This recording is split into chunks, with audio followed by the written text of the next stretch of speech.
Well, it is National Preparedness Month, not only here in Georgia, but all around the country. And if you've been watching us here on 11 Alive Plus and Weather Impact 24/7, you know we've been talking to a lot of emergency managers here around the metro area and North Georgia, just to talk about some of the intricacies between different counties and different ways that people need to be aware of in their county of how to stay safe, not only for severe weather, but also for any types of emergencies that can happen in your area. Joining us right now is Michael Shaw. He is the Director of Emergency Management up in Gwinnett County. Michael, thank you so much for joining us. Absolutely. I'm happy to be here. All right, Michael, as the Director of Emergency Management, is that something that you aspired to do as you were growing up? Like one day I want to be an emergency manager? Or what is it that kind of got you into this role? So I actually started my career as a first responder. I was a paramedic firefighter for Gwinnett County. Um, as I had gotten into the first responder, just the career, I had learned more about emergency management as a particular path, and something about it it clicked with me. Just being able to see how entire communities can address these low frequency, high impact events together, so that not only are they responding appropriately and responding together, but hopefully responding in a way that ultimately makes the community stronger in the future. That's really interesting. And what is it about Gwinnett County? Is there anything about it that makes it unique? And what types of emergency situations do you have to be aware of? Of course, we all know about severe weather, but are there any other things that maybe other than weather that you have to deal with in helping to keep your community safe? So Gwinnett County is incredibly unique. I mean, it has a huge multicultural element to it. So we have a number of people that we interact with on a daily basis. That they have different language sets, different beliefs, different daily lives that they go out and you work with them in unique ways. Additionally, we have one of the largest school systems in the country, so obviously that plays a huge impact on how we approach emergencies, the stakeholders that we interact with, and the decisions that get made on a daily basis to prepare for, respond to, and recover from these large scale events. We obviously have major highway systems. We have train systems. We have an airport. All of those things are elements that contribute to how a community deals with their large emergencies. So definitely, Gwinnett has a little bit of everything. And how do you deal with the fact you mentioned all the nationalities and all the different languages in Gwinnett County? How does that a challenge here when you're trying to communicate that safety information when there might be some folks who don't understand exactly what's going on? So there's always the question that you're asking. You're asking who have we reached out to, and who might we be forgetting about? And part of that is utilizing the technological resources that we have available to us.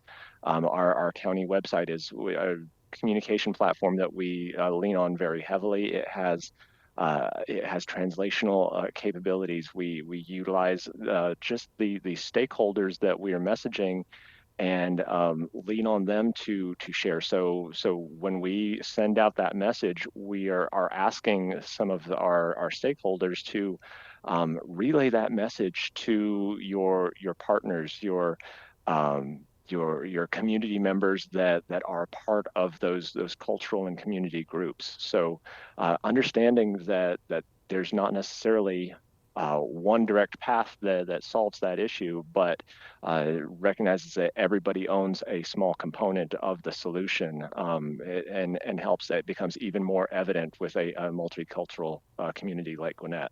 And there's so many things that people just don't really think about. You know, you have to think about the ways to communicate and make sure that everybody gets that message. So there are different types of things and emergencies that you guys have to deal with in Gwinnett County. But here specifically as meteorologist, I wanted to talk to you about severe weather. And I have on the map behind me here, I know this is kind of hard to see, but this is a map of Gwinnett County and just some of the surrounding areas. But all of the dots that are on this map are some of the creeks and streams that we really have to keep an eye on when we're dealing with heavy rain and also flooding. So, Michael, what are the bigger concerns that you have? I know that some of these creeks and streams are bigger than others, and some of them are more flood prone than others. What are the main ones that you look at, and what areas do you think that people need to be aware of with these creeks, streams, and rivers in their communities? So yeah, obviously we have a lot of creeks and streams throughout the county. We as the first responder groups are obviously aware of the ones that tend to be to cause issues or present challenges for our groups. Our within our Office of Emergency Management, our duty officer is obviously paying attention to some of those key areas. Um, and making our public safety groups aware of those kinds of things. But really, a lot of the work is coming before that. So even if we know it's maybe not hitting until middle of the night, we're notifying our stakeholders, our DOT groups, to say, hey, would you mind checking out those areas, make sure that there's not extra debris that may cause clogs, things like that, that may cause trouble. Additionally, we're letting those first responder groups know so that they can make those additional preparations to say, okay, we know the rain's coming, we know the weather event is potentially impacting us. It might be good to go ahead and have some sort of incident action plan put into place so that you can put crews to block off the road or to help direct traffic, or if it is a community where that has those residential areas, we're letting those people know that, hey, we are seeing something come our way, and we're letting people know as soon as possible. The best kind of a response is before the emergency actually occurs. And you know, we've zoomed in just a little bit tighter here to this map, and you can see again all those dots that are there. And you know, just the ones off the top of my head, you've got the Chattahoochee River up that comes out of the dam there at Buford Dam. That you know you need to keep an eye on. The Alcovy River, we've got the Yellow River. We occasionally have some flooding issues there too. For people who live near those creeks and streams and rivers, now it's our job, our responsibility as meteorologists here at 11 Alive to let people know about the flood watches and the flood warnings. But if you live in a flood-prone area, and I know you were talking about getting the word out to people before that happens, is there any way that folks who live along those rivers and creeks and streams that they can get even more information? Like, are there triggers on the river gauges there that if the water gets to a certain level that might automatically call or alert the people in those communities that, hey, we're getting to a high level, you need to be aware? So one of the things that we do offer weather radios, and we recommend weather radios for some of those areas for that might be prone, because the National Weather Service and NOAA, they do send out those kinds of message once those thresholds have been met. Um, just because they tend to be in those lower lying areas, and they could see that genuine impact on their own households that maybe don't rise to the level of a community-wide emergency. They certainly have the reason, or the reason to pay extra attention for those kinds of things. Were you in Gwinnett when we had the big floods all around Atlanta? I believe that was 2009 when we had the big floods. Were you there at that point? In 2009, I actually joined the county in 2010, so Okay, so I missed it by a year, but I definitely am well aware of it and saw many of the photographs and the after-action reports for that.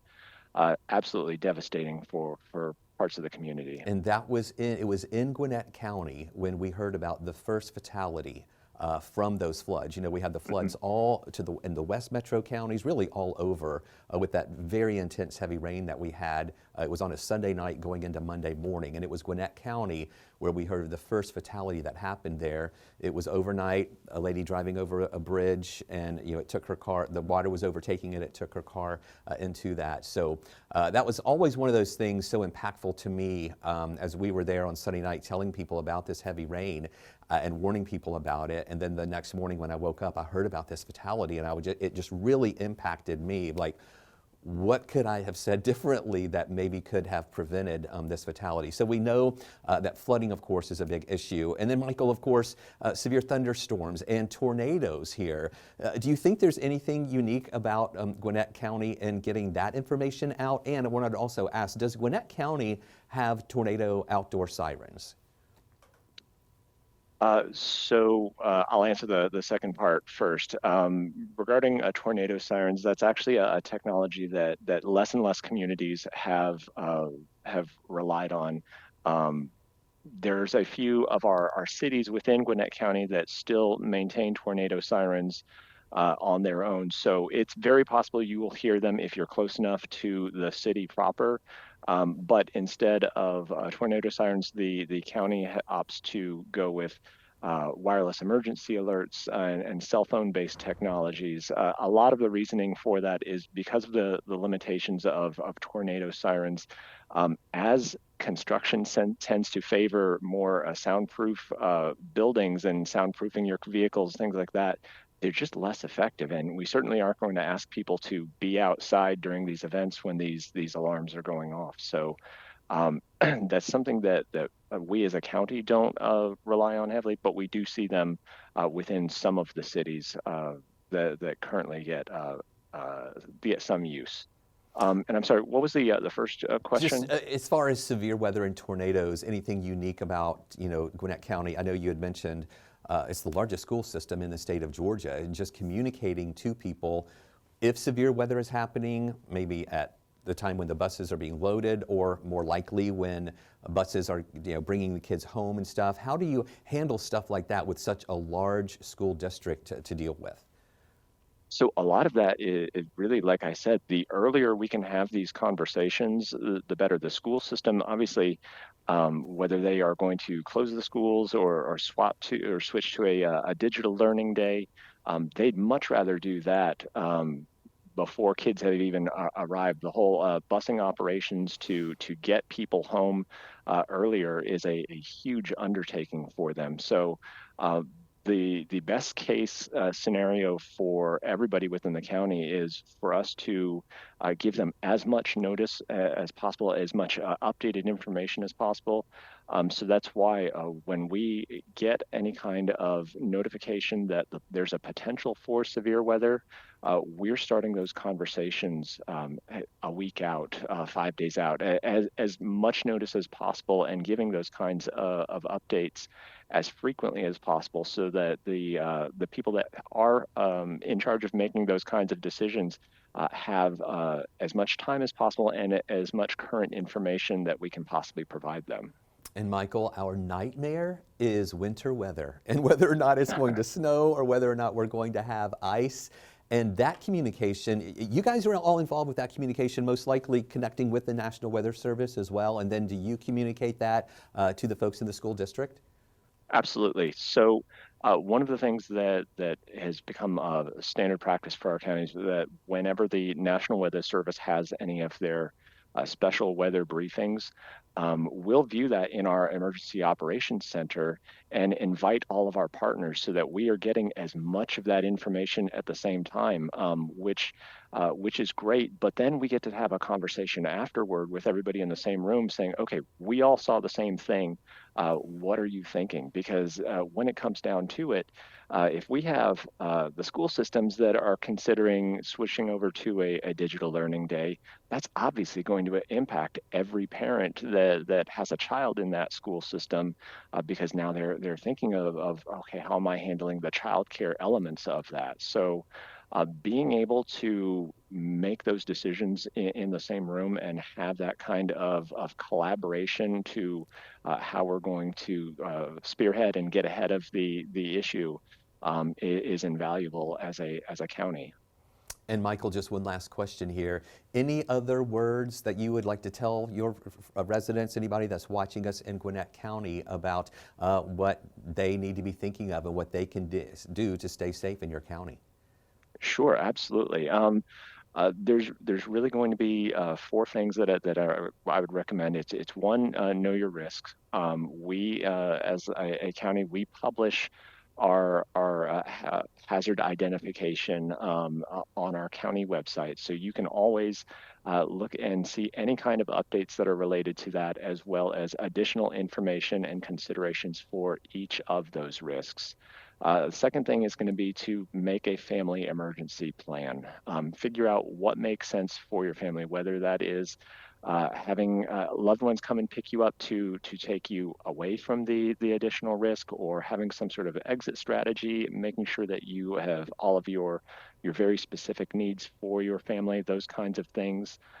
Third thing would be to build that kit. So in the event that you are, we do see that winter weather event, that you have everything you need to weather the storm. And then the last is to get involved with your community. We have a lot of great volunteer organizations throughout our community that do a lot of great work that relate to emergency preparedness, that I strongly recommend residents and citizens of Gwinnett County look at some of those groups and find ways to get involved. All right, Michael Shaw in Gwinnett County, Director of Emergency Management. Thank you so much for enlightening us about your job and about your community and what you're doing to help to keep Gwinnett County residents safe. And good luck to you in the future. I'm sure we'll be in more communication with you in the future as well. Thanks for joining us, Michael Shaw. Absolutely. Thank you.